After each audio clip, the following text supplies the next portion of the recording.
Welcome back to Plate and Palate with Megan and Abby. I'm Megan McGee. I'm a registered dietetic tech, certified mind body eating coach, and owner of Nourish Nutrition Consulting. I specialize in working with clients who have significant health changes, whether that is autoimmune conditions, a chronic health change or diagnosis, menopause, those conditions where we're just not feeling our best and looking for strategies and solutions to optimize our health. And I am Abby Gardner of Abby Cooks Wild. I serve my clients in three ways. The first being through fully customized meal and menu planning services up and down the Front Range of Colorado. I also offer catering services for small events and retreats. And I have an online option for people who live far away to work with me virtually through a couple of meal prep programs that I offer. Today, we are going to dive right in on these labels, as Megan mentioned. So I'm going to go right into the screen share. Are you good with that, Megan? Yeah, I'll dive right absolutely. in. Yep. Okay. And while you pull So, that up, Abby, I just want to say I'm so glad that we're continuing our conversation around food labels, or excuse me, food foundations. Today, yes. focusing more on food labels, and especially as a next step to our last conversation where we're talking about nutrient density and calorie control and trying to put this whole conversation together. So I'm Yeah. excited to lean in. So jump in. Yay. Okay. Okay. So, this screen that I'm sharing, just to give credit where credit is due, this is from FDA.gov. Okay. And I was looking for some sort of label that would check all the boxes, and this just seemed the simplest. So play along. If you have questions, post them in the chat or reach out to one of us. But you're going to see here that this is a sample label for frozen lasagna. I think the key words here are sample label. Okay. But for this fictitious food for the moment, it's got 4 servings. A serving size is 1 cup. Um, each serving size has a calorie count of 280. So that is per serving, not for the whole package. So keep that in mind, because I think we are all guilty sometimes of heating up a breakfast burrito or something like that. And if you look at the label, it'll sometimes say there's 2 servings, but you end up eating the whole thing. And I know, Megan, you said that they're starting to make some accommodations for that. Yeah, so there's been so much conversation. I think this started, don't quote me on this, but I believe as Michelle Obama was doing her campaign for healthy lifestyle, I believe that's a lot of roughly when some of the labeling has changed. And so most labels now are being more strategic so we can better understand. The example I'll give you is a bottle of soda. It used to be labeled as 2 servings. Most of us drink that as 1 serving. And so they have now relabeled that soda, they now list it as 1 serving. So yes, labels are starting to be more updated because people were confused by this. What, oh, it's 280 calories. Well, it's 280 calories per serving, right? Right. Right. And I think we can do another chat around this when it comes to serving sizes, because I think, as you were saying in our previous conversation, everything has been supersized. Mhm. And even, it's crazy to see the portion sizes and how much they have increased over time. Mhm. So you always, um, a serving size is surprisingly smaller than what you usually think of it as being. So that's all I'll say about that. So back to calories. Okay, we've got 280 calories. I'm going to drop down here to where it says nutrients. It's pointing to the fiber and the sugars right now, but I want to just touch on the macros because those are things we've been talking about. So the top nutrient on most labels is your total fat content. This is good, for the lasagna, it says there's 9 grams. Then we'll drop down to carbohydrate. It's got 34 grams. And then our protein count is at 15. So those are the first 3 things you'll want to look at when you're looking at a food label are your macros. The next And then you'll sometimes see under each macro, you'll see, especially on this label, how it's kind of broken down. So under fats, there's saturated fat, trans fat, monosaturated fat, all that kind of thing. So in this particular example, we've got 4.5 grams of saturated fat. And it doesn't really tell you what the other 4.5 grams of fat are coming from. So not that that's important, but just something to note. If we go down to carbohydrate, you'll see it has 34 grams, and then it tells you how much fiber and how much sugar is part of that carb count, as well as any added sugars. And I touched on this during our last conversation, but I want to reiterate it because it is very, very important. You want to pay very close attention to your total sugar count, because there is added sugar in pretty much everything that is shelf stable in your store. And so you definitely want to keep that sugar count as low as possible if you are able. Megan, do you have anything you want to add Nope, to not that? right now. Yeah, that was great. Okay. Okay. And then we'll drop down again, protein, 15 grams. So things that when I look at a label, there's some things that my eye especially goes to. I want to consider a label in a bigger conversation of trying to put it all together, if you will, from a level of, let's say, balance. We are thinking about our macros, carbs, proteins, fats, trying to better understand, well, what does that really mean? So I'm going to start with carbohydrates for a minute, and I'm going to give you some guidelines as I talk this through as well. The way that you figure out the amount of carbohydrate and or the number we're really talking about is the net carbohydrate. Net carbohydrate is the total carbohydrate, which in this example is 34 grams, minus the fiber, which is 4 grams. 30 grams is the net carb for my serving. That's the first number I want to look at. Of that 30 grams, 6 grams come from sugar. And actually, I'm comfortable in that percentage, if you will, right? When I think of meals, for most adults, I typically recommend 30 grams or less of carbohydrate per meal as a goal. If someone is starting with a significantly higher carbohydrate load, obviously I work to just dial that down over time. Let's say someone is used to having 60 grams of carbohydrate at every meal. Dropping to 30 could feel intense. So over time, we just start to back that down. So I shoot for, again, roughly 30 grams of net carb at a meal, most often. I don't think carbohydrates are necessarily bad. We've had that conversation, but I also want to be mindful of how much. I think the form makes a difference, or the type of carbohydrate, whether it's simple or complex, does make a difference. I do like that in this conversation that there's 4 grams of fiber. When we find foods that I would say have 4 grams or more of fiber, that is something that is very attractive to me. Let's get that fiber in. By the way, as I'm suggesting 30 net grams or less per meal, the one food category maybe we don't always think about is vegetables. Vegetables are carbohydrate. I think of those as free. I don't put them necessarily in that 30-gram load per meal. When I'm talking about the 30 grams, I mean the starchy things. I mean our rices, our potatoes, our beans, cereals, crackers, you get it from there.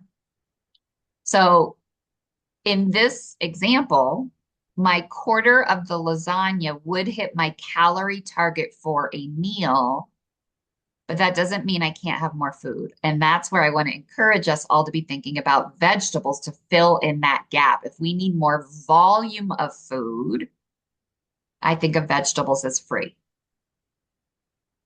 From there, I lean into the protein. At a meal, I love to see around 20 to 30 grams of protein per meal. Now, by the way, I want to recap that as I'm giving you these numbers, this is for the standard American person. So this is not my bodybuilder. This is not my triathlon, racer. This is for the standard American person who's going to work and clocking in for the 9 to 5 and sitting their butt in a desk. Okay. So just to give some comparison. So obviously there's nuances. I always think about individuality. How much does my body need?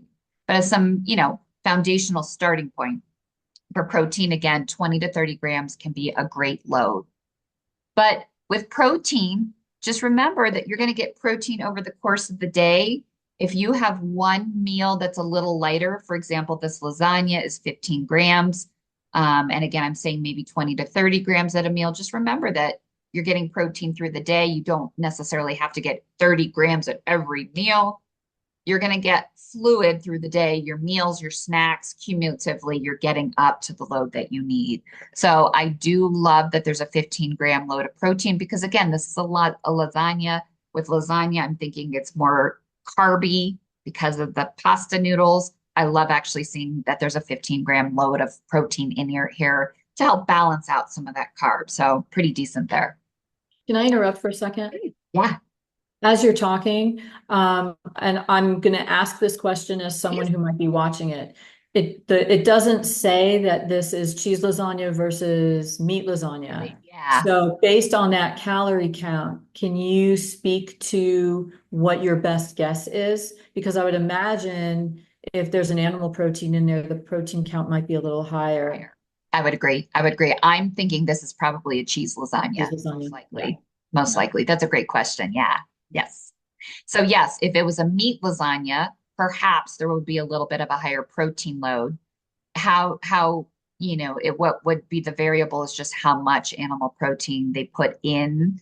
As a manufacturing company, they often want to get the best price point. So it might be only a little bit of, let's say, ground beef in there, and maybe they offset a little less cheese. So how much does it alter? It just depends. Just depends to keep it in a price point. The last piece I look at is the fat, but I'll tell you honestly, I don't get too lost in the fat load. I'm going to speak to that for a minute. I don't really have a guideline on the fat. I do always want to consider, are we looking at more saturated fats versus unsaturated fats? Remember that unsaturated fats are potentially going to be more heart healthy. The saturated fats are potentially more linked to cardiovascular issues, higher lipids, higher cholesterol. But I also believe we need fat. Again, I want more fat from the unsaturated fats, but we have Abby, you and I have been talking about this. We've demonized fat. We have, especially since the 80s, low fat, no fat diet, fat is bad. It's not. We need that fat for a lot of reasons. Fat is important for our brains. It's important for satiety and fullness. It's important for our hormones. Good fats are actually what optimize the HDL, the good cholesterol. We need fats, even for healthy elimination. If we are too low in fats, we're more likely to be constipated. So fat is important. So in this conversation, we've got 4.5 grams of saturated fat. I think that's reasonable for my one serving of lasagna here. And again, I would look at that more from a day's time. Are we getting more unsaturated fats, things like nuts and seeds? Are healthier oils, olive oil, avocado oil, avocados themselves, fish. Those are going to be great sources of unsaturated fats. Our animal proteins are always going to be more saturated. That's not wrong. And often when I work with a client, we can customize that more, especially if someone does have a cardiovascular risk. We want to reduce that saturated fat. But again, it's a balance of all of it. Abby, did you have another label you wanted to share today? I don't know that I have another Okay. label for this conversation. I Okay. know I had a couple for the, I'm scrolling down. Yep. I had a couple for the previous conversation, Gotcha. but Perfect. this was just the main one that I pulled up. Awesome. Yeah. Yeah. So, the last video that we talked about, I want to kind of put some of these concepts together, and actually even the last several videos. So we've talked about the idea of macros, carbohydrates, proteins, and fats. We need all of them. The type can make a difference. For example, I don't think carbohydrates are bad. If it's a simple carbohydrate, so a fast acting sugar like a chocolate, that's going to be very different than even like a whole grain bread or a sweet potato. So macros, we need carbs, we need proteins, we need fats. From there, we've been talking about our last visit, our last session, we talked about calories versus nutrient density. Culturally, we've all been taught this calories in, calories out equation. And I don't necessarily agree with that black and white. I think the nutrient density makes a big difference. If I, again, the example I gave last time, if I had 1,000 calories of Cheetos, yeah, I've hit my calories. My body doesn't know what to do with Cheetos. My body can't burn it. From there, we're adding on this layer today. Well, what does it all mean when we look at a label? How much of these things? What would the right balance of these things be? And I do think some of that conversation is more important than just black and white, the calories. Simply looking at the calories, again, my example of the Cheetos or some other foods that that can be controversial. Yogurt is a great one. You Yeah. know, yogurt has protein in it, but it's also nearly most often 100% sugar with a higher sugar load. So even if we're getting a yogurt that's maybe only 200 calories, and yes, maybe it has 7 grams of protein in it, very often it might have anywhere from 15 to 30 grams of carbohydrate that's also 100% sugar, 15 to 30 grams of sugar. So it's really starting to lean in more of how do we put it all together. And the last piece that I want to layer into this that we've been so talking about is when you read the actual ingredients, is it food? Mhm. Is it a food that grows on a tree? Do you know what it is? Is it all preservatives, additives, fillers, and fake ingredients that are manufactured? Again, there's a big difference between eating 100 calories of almonds when the main ingredient is almonds and your body knows what to do with that versus, oh, I ate 100 calories of crackers or chips or cookies that is all synthetic. So in my mind, there's no one end all be all in this conversation. I'm hoping that we're helping to empower all of the viewers on I need to think about it bigger than maybe just what's on sale, Mhm. or maybe, oh, this is just what I always buy and I don't even look at the label. And that's not wrong. But from there, are we considering all of these pieces? Okay, what is my calorie load? What are my macros? What are the ingredients? Is this nourishment for my cells? Am I giving myself calories that are energy? Or am I just filling my belly? Yeah. Great point. Yeah. While we were talking, I did pull up a yogurt Oh, great. label. If you want Thanks. to take a look at it. Sure. Yeah, share away. Okay. Good one. Let's see. And to be clear, I'm not anti any food, just to be clear. One of my favorite sayings is the dose makes the poison. So I'm not anti yogurt, just as an example. But I also just want to consider what is the balance of all of these things. Yeah. So, I mean, if you, this is for like a larger tub of like Yoplait yogurt. Hmm. Um, and this is a sweetened yogurt, obviously, because the sugar count is 21 grams per serving per Hmm. 2/3 of a cup. Um, so that's a lot of sugar. Yeah, Yeah. this is vanilla. This is just for vanilla flavored yogurt. Yeah. And Um, and what you're noticing too is there's no fiber in there. And the fiber is no, what helps slow things down. It helps prevent a glycemic yeah, effect. So it's a more sustainable carbohydrate. And when right. we say that 21 grams of sugar out of the 30 carbs, that means it's 70% sugar. This is in my mind, and yeah, there's 5 grams of protein. In Right. my mind, 70% sugar is not offset by those 5 grams of protein.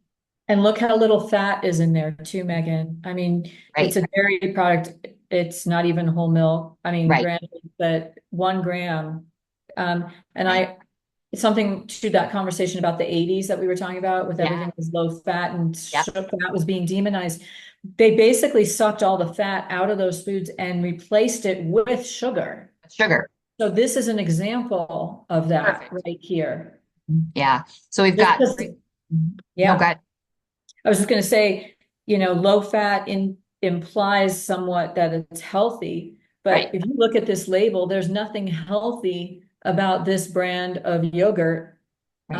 um, with the sugar count, just based on sugar count alone. Yeah. And Abby, that was such a great feedback. So when we alter a food, when we take a whole fat milk and we make it low fat, we always have to remember in chemistry, you have to put something else in. So this yogurt is a low fat yogurt, which is going to reduce the calories. But as a piece of that, without that fat, you're going to feel more hungry.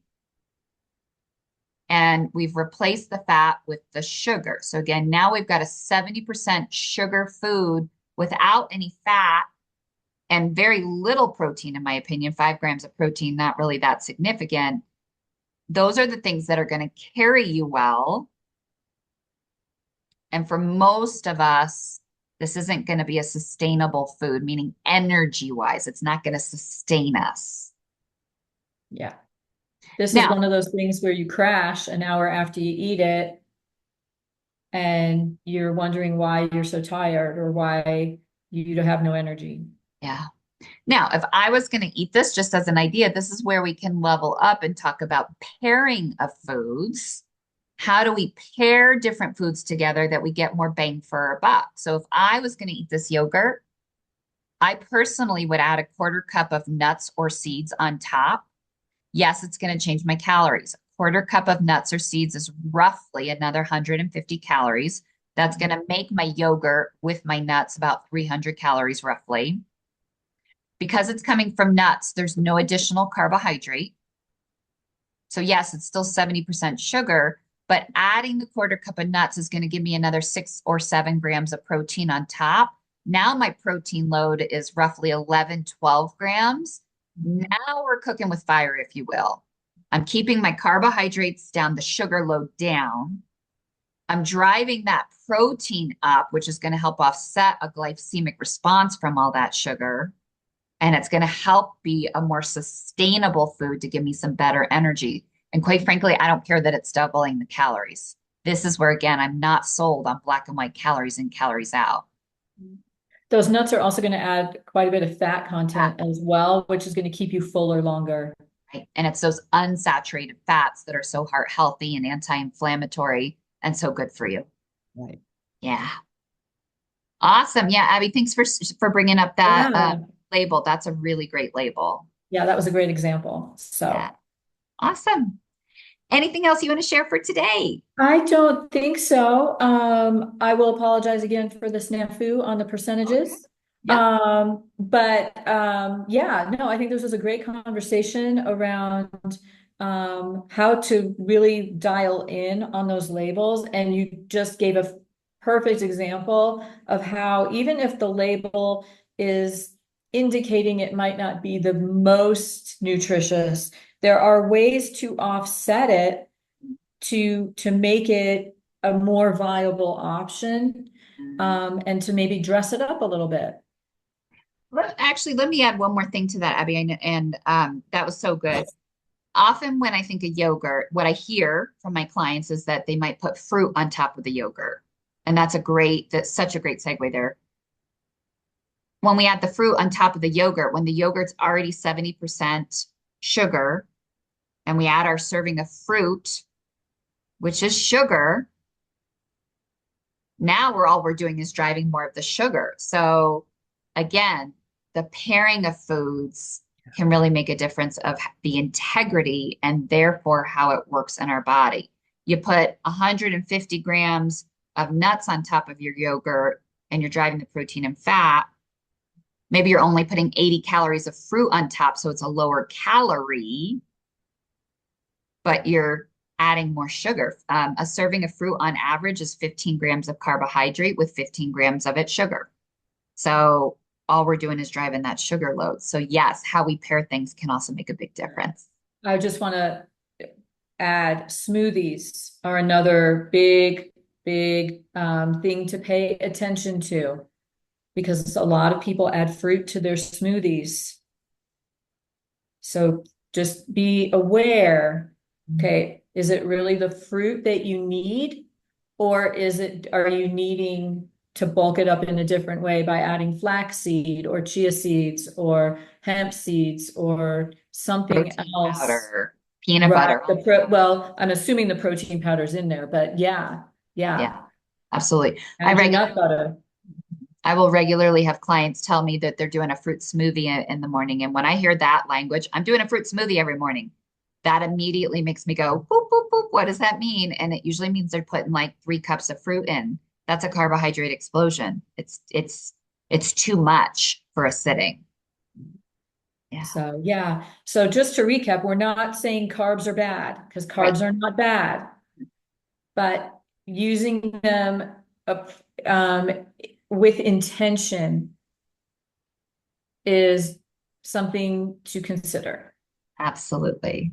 Great conversation, Abby. And Likewise. as we have this conversation, it's making the bells go off in my brain, things that I take for granted in the way that I pair my foods, the way that I think about food.